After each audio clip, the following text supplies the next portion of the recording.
Hey amigos, today we're going to talk about how to change a habit. It's actually easier than you think. Stay tuned and we'll get right into it.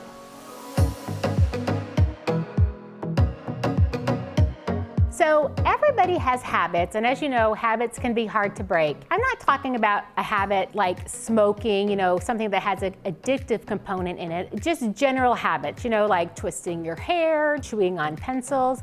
So what I want to talk about today is something that just happened in my life recently with my son. As you know, we have to wear masks out and about, and we needed to teach my son, Brad, who is 29 with autism, how to wear a mask properly. So, he's able to wear the mask, but he just forgets not to touch his face, not to take his mask off and scratch his face and put his mask back on, just all those kinds of things.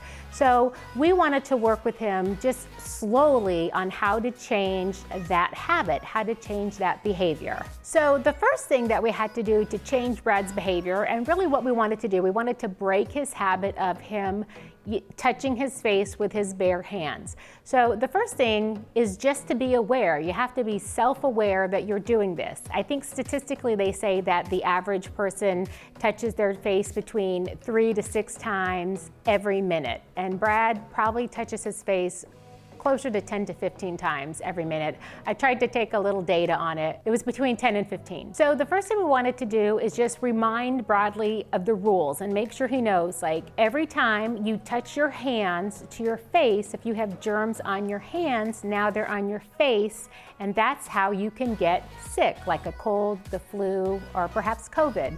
So I just reminded him of the rules. Then, when we were out and he had his mask on, or even at home without the mask on, every time he touched his face, I'd say, "Oh, Brad, you're touching your face." And he'd kind of get a little bit frustrated at me, but I just wanted to just slowly start to remind him that he was touching his face, just to make him aware, because he was doing it and he didn't even know. So I reminded him that you're touching your face. And so then the next part is what you should expect to see is self-correction. So I would see Brad go like this and then do this. So he was correcting himself. He was aware of it, and now it was starting to sink in. And when that happened, I would praise heavily, like, "Oh, Brad, great job, you caught it." And so Brad is really easily motivated by praise, so just the simple praise. But if he needed, some other kind of, reinforcement for that, I would have put in some other kind of, reinforcement for that right there. It might have been like, "Okay, you can have 20 goldfish," or whatever. And then we had to teach him basically an alternative behavior, because he said, "But sometimes my face gets really itchy. What do I do?"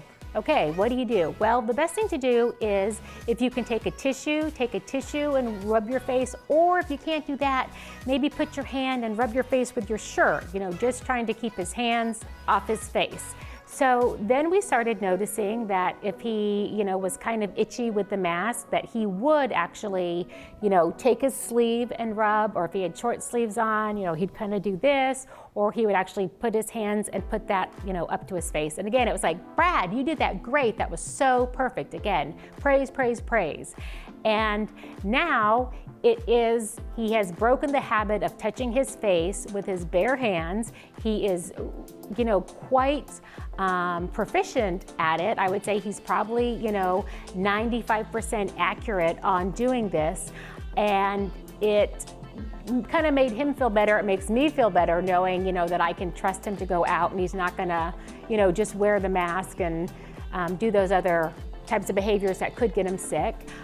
We've also, now we're working on teaching him, he has to leave his cell phone in the car, because you see people out in public and with, their cell phones touching. And so now we're teaching him he can live without his phone for, 40 minutes, leave the phone in the car. Just to recap, what you need to do is you need to make sure that you know the rules. This is what you're supposed to do. Make sure everybody's clear on what they are supposed to do.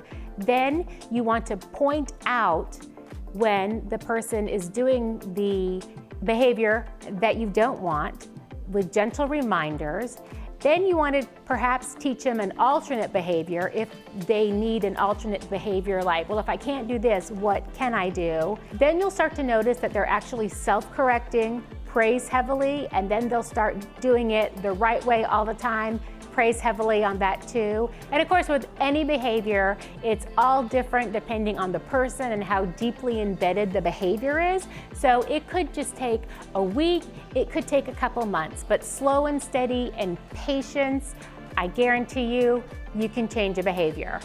So thank you so much to all my amigos out there who are subscribing to the channel. Please continue to like, share, and subscribe, and we will see you on our next video. Take care.